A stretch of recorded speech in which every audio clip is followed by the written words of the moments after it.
வணக்கம் மக்களே! இந்த வீடியோல நம்ம சில பங்குகள் பற்றியான அப்டேட்ஸ் எல்லாம் பார்க்க போறோம். ஒன்னொன்னா நம்ம பார்ப்போம். பல இன்ட்ரஸ்டிங்கான அப்டேட் வந்திருக்கு. தம்ப்நெயில் பார்க்கும்போதே புரிஞ்சிருப்பீங்கன்னு நான் நெனைக்கிறேன். ஸோ எல்லாத்தையும் நம்ம நிறுத்தி நிதானமா பார்ப்போம். அதுக்கு முன்னாடி மார்க்கெட்டோட பெர்ஃபார்மன்ஸ பார்க்கலாம். இன்னைக்கு நம்ம மார்க்கெட்ல எந்த மாற்றமும் இல்ல. நெகட்டிவ் பெர்ஃபார்மன்ஸ் தான் போஸ்ட் பண்ணியிருக்கு நம்ம மார்க்கெட். நிஃப்டி 50 ஒரு 112 பாயிண்ட்ஸ், பேங்க் நிஃப்டி ஒரு 240 பாயிண்ட்ஸ் வரைக்கான சரிவ குடுத்திருக்கு. ஆனாலும் இன்னைக்கும் பார்த்தீங்கன்னா, ஒரு நல்ல விஷயம் நடந்திருக்கு. அதுதான் எஃப்ஐஐஸோட பார்ட்டிசிபேஷன். ஸோ எஃப்ஐஐஸ் பார்த்தீங்கன்னா, இன்னைக்கும் நம்ம மார்க்கெட்ல நெட்டா பயர்ஸா வந்து இருக்காங்க. 258 கோடிக்கு எஃப்ஐஐஸ் நம்ம மார்க்கெட்ல நெட்டா பணத்த போட்டிருக்காங்க. சேம் டைம் டிஐஎஸ் பார்த்தீங்கன்னா, இன்னைக்கு நம்ம மார்க்கெட்ல கொஞ்சோண்டு வந்து வாங்கியிருக்காங்க. பெருசா பை பண்ணல. கொஞ்சமா பார்த்தீங்கன்னா, நம்ம மார்க்கெட்ல கான்ட்ரிபியூட் பண்ணியிருக்காங்க. ஸோ ஓவராலா பாசிட்டிவ் சைட்ல எஃப்ஐஐஸ் வந்துட்டு இருப்பது நம்மள பொறுத்தவரைக்கும் மிகவும் மகிழ்ச்சிகரமான செய்தி. அண்டு எப்பவும் போல ஒரே ஒரு விஷயத்த மட்டும் நம்ம ஞாபகம் வச்சுக்கணும். என்னன்னா, ஸோ பெர்ஃபார்ம் பண்ணாத இடத்துல தான் ஆப்பர்ச்சுனிட்டிய நம்ம தேடணும். பெர்ஃபார்ம் பண்ணக்கூடிய இடத்துல நம்ம ஆப்பர்ச்சுனிட்டிய தேடக்கூடாது. ஸோ அப்படி நம்ம பெர்ஃபார்ம் பண்ணாத இடத்துலயும் பல விஷயங்கள பார்த்து பொறுமையா நம்ம இருந்தோம்னா, கண்டிப்பா வெற்றி நமக்கு கிடைக்கும் அப்படிங்கிறத திரும்ப நான் சொல்லிக்கிறேன். ஏன்னா தொடர்ந்து இத பற்றி டிஸ்கஸ் பண்ண வேண்டிய நேரம். ஏன்னா பல சான்ஸ் நம்மள சுத்தி கிடக்குது. அதனால எப்பவும் நம்ம ரொம்ப வந்து விழிப்போட இருக்கணும் அப்படிங்கிறதுக்காக தான் இத நம்ம திரும்ப திரும்ப டிஸ்கஸ் பண்றோம். ஸோ அடுத்தது அப்டேட்குள்ள நம்ம போவோம். ஃபர்ஸ்ட்டு நம்ம பார்க்க போற நிறுவனம் மணப்புரம் ஃபினான்ஸ் தான். ஸோ ரிசல்ட் பார்த்தீங்கன்னா அதிரடியா இருக்கு. சூப்பர் பெர்ஃபார்மன்ஸ போஸ்ட் பண்ணியிருக்காங்க. அது மட்டும் இல்ல, புது சிஇஓவ பார்த்தீங்கன்னா, இப்போ அப்பாயிண்ட் பண்ணியிருக்காங்க. ஆஷிஷ் சிங் அப்படிங்கிற ஒருத்தர அப்பாயிண்ட் பண்ணியிருக்காரு. ஸோ இவர் ஐடிஎஃப்சி ஃபர்ஸ்ட் பேங்க்ல ஒரு தலைவரா இருந்திருக்காரு. அது மட்டும் இல்லாம ஒரு 25 இயர்ஸ் வரைக்கான ஒரு எக்ஸ்பீரியன்ஸ் இவருக்கு இருக்கு. பல முன்னணி நிறுவனங்கள்ல ஒர்க் பண்ணியிருக்காரு. ஐசிஐசிஐ பேங்க் உட்பட பல முன்னணி நிறுவனங்கள்ல லீடர்ஷிப் பொசிஷன்ல இருந்திருக்காரு. அவர இப்போ மணப்புரம் ஃபினான்ஸ்க்கு கொண்டு வந்திருக்காங்க. இது மணப்புரம் ஃபினான்ஸ்க்கு ஒரு நல்ல செய்தி தான். அண்டு இந்த காலாண்டு பெர்ஃபார்மன்ஸ் அப்படின்னு நம்ம எடுத்துக்கிட்டா, ஸோ 552 கோடி ப்ராஃபிட்ட போஸ்ட் பண்ணியிருக்காங்க. பெட்டர் குவார்ட்டர் அப்படின்னு நம்ம சொல்லலாம். ஸோ இதுக்கு முந்தைய குவார்ட்டர்ல ஒரு 392 கோடி கிட்ட இருந்திருக்கு லாபம். ஸோ ஓவராலா ஒரு பெட்டர் பெர்ஃபார்மன்ஸை இந்த காலாண்டு மணப்புரம் ஃபினான்ஸ் வந்து டெலிவர் பண்ணியிருக்கு. ஸோ தொடரணும் அப்படிங்கிறது தான் நம்மளுடைய எதிர்பார்ப்பாகவும் வந்து இருக்கு. ஸோ இதில் நான் வந்து ஸ்விங் எல்லாம் பண்ணேன். அண்ட் இதுக்கு முன்னாடி ஸோ எப்போ 22ல சான்ஸ் கிடச்சிது. ஸோ அப்போ பார்த்தீங்கன்னா, இதை நான் லாங் டேர்ம்க்கு ஃபோக்கஸ் பண்ணேன். பட் இடப்பட்ட டைமில் நமக்கு பல சான்ஸ் வந்து இந்த இடத்துல ஏற்பட்டது. ஸோ அதை பற்றியெல்லாம் இதுக்கு முன்னாடி நம்ம டிஸ்கஸ் பண்ணியிருக்கோம். ஸோ நல்ல பெர்ஃபார்ம் பண்ணட்டும், தொடரட்டும். முத்தூட் ஃபினான்ஸ் மாதிரியான ஒரு பெர்ஃபார்மன்ஸ் எங்கேயும் நடந்ததுன்னா, நம்மளை பொறுத்த வரைக்கும் ரொம்ப சந்தோஷமாக இருக்கும். ஏன்னா இதுக்கு முன்னாடி முத்தூட் ஃபினான்ஸில் நான் வந்து ஒரு ஷார்ட் டேர்ம் பண்ணியிருக்கேன். பட் நான் ஷார்ட் டேர்ம் பண்ணி ப்ராஃபிட் புக் பண்ணதுக்கப்புறம் அதை லாங் டேர்ம்க்கு நான் கன்சிடர் பண்ணல. பட் அதோட பெர்ஃபார்மன்ஸ் இதை காட்டிலுமே பெரிய அளவுக்கான ஒரு பெர்ஃபார்மன்ஸாக வந்து இருந்தது. பட் இதுவும் ஒன்றும் குறைச்சல் இல்லை. ஸோ இப்போ தான் வந்து நல்ல ஸ்லோவான ஒரு பெர்ஃபார்மன்ஸை கொடுத்துட்ருக்கு. தொடரும் அப்படின்ட்டு நம்ம எதிர்பார்க்கலாம். அடுத்தது பார்த்தீங்கன்னா, ஆர்விஎன்எல் கிட்ட இருந்து அப்டேட் வந்திருக்கு. ஸோ ஆர்விஎன்எல்லோட இந்த காலாண்டு ரிசல்ட் பார்க்கும்போது உயர்ந்த மாதிரி நமக்கு தெரியலாம். இயர் ஆன் இயர் பர்ஃபார்மன்ஸ் பெட்டராக இருக்குது. பட் எங்கே இருந்த ராசா இப்போ எப்படி ஆயிட்ட ராசா அப்படிங்கிற மாதிரி தான் ஆர்விஎன்எல்லோட கதை ஓடிட்டுருக்கு. ஸோ ரொம்ப சுமாரான பர்ஃபார்மன்ஸை டெலிவர் பண்ணிட்டு இருக்கக்கூடிய ஒரு நிறுவனமாக இந்த ஆர்விஎன்எல் வந்து மாறி இருக்கு. ஒரு டைமில் உச்சத்தில் இருந்த நிறுவனம், ரொம்ப ரொம்ப ரீட்டைல் இன்வெஸ்டருக்கு பிடித்த நிறுவனம் அப்படின்னு சொல்லலாம். ரயில்வே ஸ்டாக்ல முதன்மையான ஒரு நிறுவனமாக இந்த ஆர்விஎன்எல் வந்து இருந்தது. பட் இப்போது கதை அப்படியே தலைகீழா மாறிடுச்சு. யாருக்கும் இதை பற்றி கேட்கறதுக்கெல்லாம் கொஞ்சம் கூட ஆர்வம் இல்லை, நேரம் இல்லை. இந்த மாதிரி சொல்லிக்கிட்டே நம்ம போகலாம். ஸோ இந்த காலாண்டு பர்ஃபார்மன்ஸ் அந்த அளவுக்கு க்ரோத்தெல்லாம் இல்லை. ஸோ நல்லா பர்ஃபார்ம் பண்ணிட்டு இருந்த நிறுவனத்தோட பர்ஃபார்மன்ஸ் இப்போது அப்படியே ஸ்லோ டவுன் ஆயிருக்கு. பட் நம்ம இந்த மாதிரி நிறுவனங்களை வாட்ச் பண்ணுவோம், தப்பே இல்லை. தொடர்ந்து வந்து வாட்ச் பண்ணுவோம். பார்ட்டிசிபேட் பண்ணுறத பற்றியெல்லாம் நம்ம சிந்திக்கவே வேண்டாம். நிறுவனத்தில் நடக்கிறத பற்றி தொடர்ந்து நம்ம டிஸ்கஸ் பண்ணுவோம். ஆர்டர் வின் பண்ணுறியா நம்ம பார்ப்போம், அதை பற்றி பார்ப்போம். ஸோ இன்னும் எதிர்கால திட்டங்களை சொல்கிறியா, அதையும் நாங்கள் கேட்குறோம். என்னைக்கு நீ நல்ல இடத்துக்கு வரியோ அன்னைக்கு உனக்கான இடம் என் போர்ட்ஃபோலியோவில் உள்ளது அப்படிங்கிறத சொல்லிட்டு இதிலிருந்து நம்ம கடந்து போவோம். இப்போதைக்கு கஷ்ட காலத்தில் இருக்க ஆர்விஎன்எல்னு நம்ம சொல்லிக்கலாம். ஸோ அடுத்தது இன்னொரு நிறுவனம் இன்னைக்கு பெட்டர் பர்ஃபார்மன்ஸை கொடுத்துருந்தது. கமெண்ட் விட்டு பறக்க விட்டுட்டு இருந்தாங்க எல்லா கமெண்ட் செக்ஷனில். ஸோ வேறு எந்த நிறுவனமும் இல்லை, ஃபினாலக்ஸ் கேபிளோட ரிசல்ட் வந்திருந்தது. பெட்டர் பர்ஃபார்மன்ஸை பார்த்தீங்கன்னா இந்த காலாண்டு அவங்க டெலிவர் பண்ணியிருக்காங்க. ஸோ இந்த காலாண்டில் அவங்களுடைய ப்ராஃபிட் பார்க்கும்போது கணிசமாக வந்து உயர்ந்திருக்கு. 249 கோடி பார்த்தீங்கன்னா ஃபினாலக்ஸ் கேபிள் இந்த காலாண்டில் ப்ராஃபிட்டாக வந்து போஸ்ட் பண்ணியிருக்காங்க. பட் இது ஜஸ்ட் வந்து ஒரு ஆரம்பம், ஒரு பிகினிங் அப்படின்னு நம்ம சொல்லலாம். ஏன்னா ஸோ இன்னும் வந்து அவங்களுடைய அந்த ஆப்டிக் ஃபைபர் கேபிள் பிளான்ட் பார்த்தீங்கன்னா முழு கெப்பாசிட்டியை ரீச் பண்ணலை. இன்னும் ஒரு 2 குவார்ட்டர் தான், தேர்ட் குவார்ட்டரில் ஸோ இந்த ஆப்டிக் ஃபைபர் கேபிளோட ஃபுல் கெப்பாசிட்டியை வந்து அவங்க ரீச் பண்ணிடுவாங்க, ஆப்ரேஷனலுக்கு கொண்டு வந்துடுவாங்க. ஸோ அதுக்கப்புறம் இதோட பர்ஃபார்மன்ஸை பார்க்கனா ரொம்பவே வந்து ஆர்வமாக இருக்கேன். ஸோ இதை பற்றியெல்லாம் இந்த ஆப்டிக் ஃபைபர் கேபிள் அண்ட் இவங்களுடைய டேட்டா சென்டரோட ஒரு பயன்பாடு எப்படி இருக்கும்? ஸோ அதோட வருகையினால என்ன மாரியான ஒரு மாற்றத்த சந்திக்கும் அப்படிங்கிறத பற்றி நம்ம தனியா டிஸ்கஸ் பண்ணியிருக்கோம். அண்ட் இத பற்றி ஒரு ஆர்டிக்கிள் போட்டோம். அதுதான் நம்மளோட ஃபர்ஸ்ட் ஆர்டிக்கிளும் கூட வெப்சைட்ல. ஸோ இன்னும் இருக்கும்னு நெனைக்கிறேன். ஏதாச்சும் தூக்கிட்டானுங்களா என்னன்னு தெரியல. வெப்சைட் சைடு போய் ரொம்ப நாள் ஆகுது. நானே போகறதில்ல. ஏன்னா ரொம்ப ஒர்க் பார்த்தீங்கன்னா ஓடிட்டுருக்கு.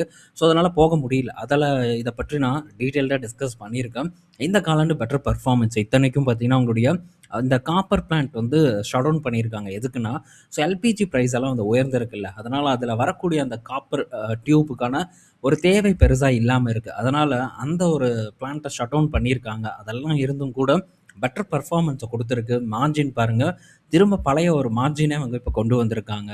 ஸோ இப்போ இந்த மார்ஜின் வந்து இம்ப்ரூவ் ஆறதுக்கான ஒரு மெயின் ரீசன் என்னன்னா, ஆப்டிக் ஃபைபர் கேபிளா தான் வந்து இருக்கு. ஸோ அதனால ஒரு நல்ல ஒரு விலை இவங்களுக்கு கிடைச்சிருக்கிறதாவும் தகவல் வந்து கிடைச்சிருக்கு. ஸோ ஓவராலா இந்த காலாண்டு நம்ம எதிர்பார்த்த மாரி ஒரு பெட்டர் பெர்ஃபார்மன்ஸ வந்து இந்த நிறுவனம் போஸ்ட் பண்ணியிருக்கு. ஆல்மோஸ்ட் பல வயர்ஸ் அண்ட் கேபிள் செக்டார் நிறுவனங்கள் ஒரு பெட்டர் பெர்ஃபார்மன்ஸ பார்த்தீங்கன்னா டெலிவர் பண்ணியிருக்கு இந்த காலாண்டுல. ஸோ அது கூட ஃபினோலெக்ஸ் கேபிளும் இணைந்திருக்கு. பாலிகேப்போட ரிசல்ட் பார்த்தோம். பெட்டரா வந்து பண்ணியிருந்தாங்க. ஸோ அதே மாரி தான் இவங்களும் பண்ணியிருக்காங்க. ஸோ மாற்று கருத்தே இல்ல. இது தொடரணும் அப்படிங்கிறது தான் நம்மளுடைய ஆசையும் கூட. தொடரும் அப்படிங்கிற ஒரு எதிர்பார்ப்பு எனக்கு இருக்கு. பட் அடுத்த காலாண்டு நம்ம பெருசா எக்ஸ்பெக்ட் பண்ண முடியுமான்னு தெரியல. பெரிய ஒரு வளர்ச்சி நம்ம எதிர்பார்க்க முடியாது. பட் அதுக்கு அடுத்த காலாண்டு இல்லன்னா 4த் குவார்ட்டர் இவங்களுக்கு கொஞ்சம் சிறப்பான ஒரு காலாண்டா அமைவதற்கான வாய்ப்பு இருக்குன்ட்டு என்னோட ஒரு எதிர்பார்ப்பு இருக்கு. ஸோ வெயிட் பண்ணி நம்ம பார்ப்போம்.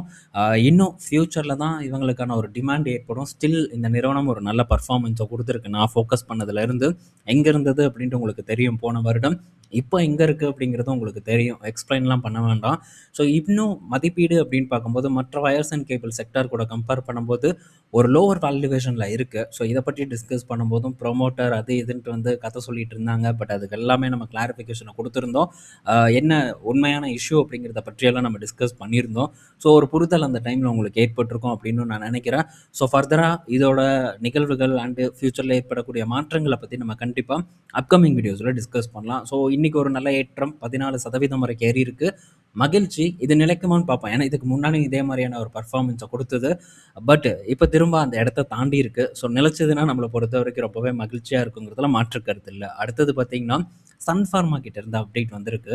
ஸோ சன் ஃபார்மா பார்த்தீங்கன்னா, இப்போ ஒரு லீகல் பஞ்சாயத்த வந்து ஃபேஸ் பண்ணிட்டுருக்காங்க. யார் கூட? நோவோ கூட. ஸோ இவனுங்களுடைய பேட்டன்ட் தான் எக்ஸ்பைரி ஆயிருச்சு. அவன் என்னத்தையோ தயாரிச்சுட்டு போறான்னு விடுறத விட்டுட்டு, ஸோ எல்லா கம்பெனி மேலயும் போய் கேஸ் போட்டு தோத்துக்கிட்டே இருக்கான். ஸோ தோத்துக்கிட்டே இருக்கியேடா! அப்படிங்கிற மாரி தான் நோவா நோர்டிஸ்கோட மைண்ட் செட் இப்ப இருக்கும்னு நான் நெனைக்கிறேன். ஸோ இப்போ அவங்களுடைய ஓரல் பில் அந்த இதெல்லாம் வந்து விடக்கூடாது அப்படிங்கிற மாரி சொல்லியிருக்காங்க. பட் அவங்க விடப் போறது இந்த ரைபலர்ஸ் அதத்தான் வந்து விடப் போறாங்கன்னு நான் நெனைக்கிறேன். ஸோ எதுக்கு போயிட்டு தேவையில்லாம இது பண்றாங்கன்னு தெரியல. எப்படியும் சன் ஃபார்மாக்கு சாதகமா தான் கேஸ் வரும் அப்படிங்கிறதுல மாற்று கருத்து இல்ல.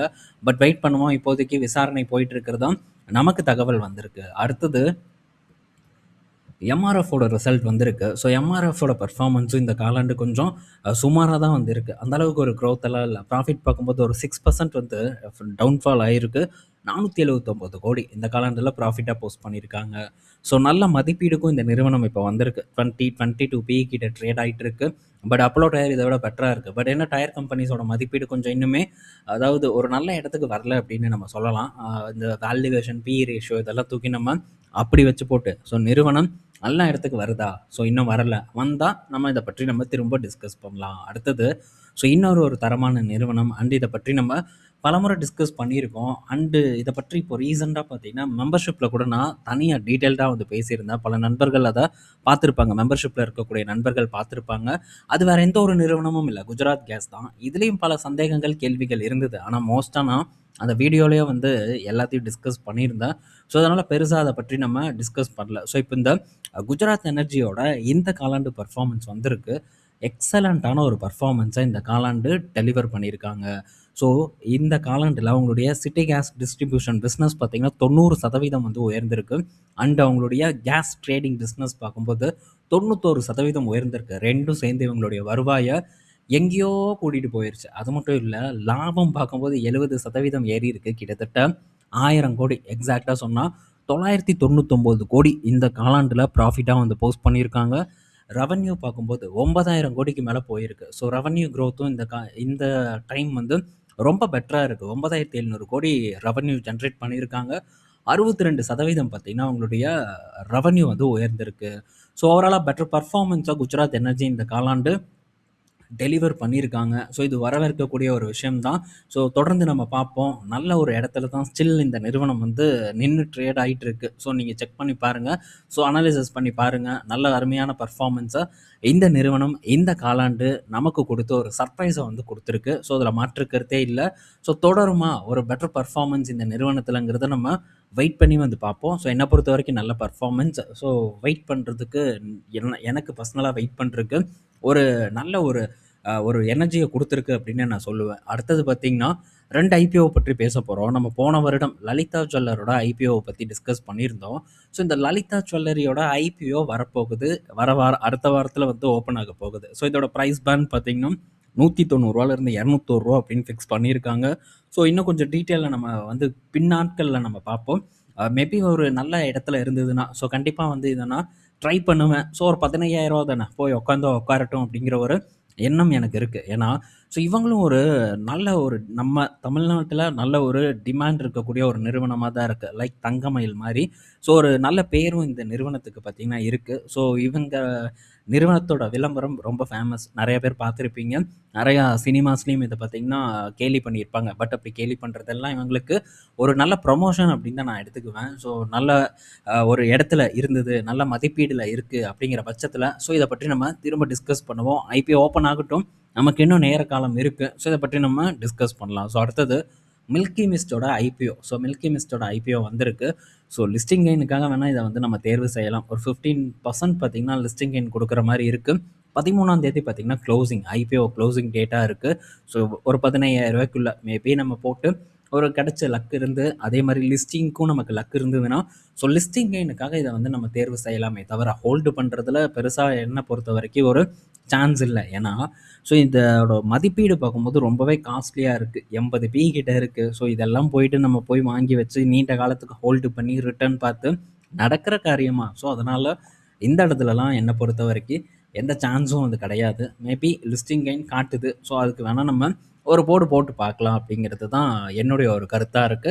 ஸோ நீங்க இன்னும் வந்து டீட்டெயில்டா ரிவ்யூ பண்ணி பாருங்க. லாங் டெர்ம்க்கு மேபி நீங்க இத சூஸ் பண்ற மாரி இருக்கீங்க அப்படின்னா, என்ன ஏது அப்படிங்கிறத பண்ணி பாருங்க. ஸோ இந்த இடத்துல டைம் ஸ்பெண்ட் பண்றதுல எனக்கு பெரிய ஒரு இன்ட்ரெஸ்ட் இல்ல. ஸோ நான் வேற இடத்துல சில இடத்துல கான்சன்ட்ரேட் பண்ணிட்டு இருக்கேன்.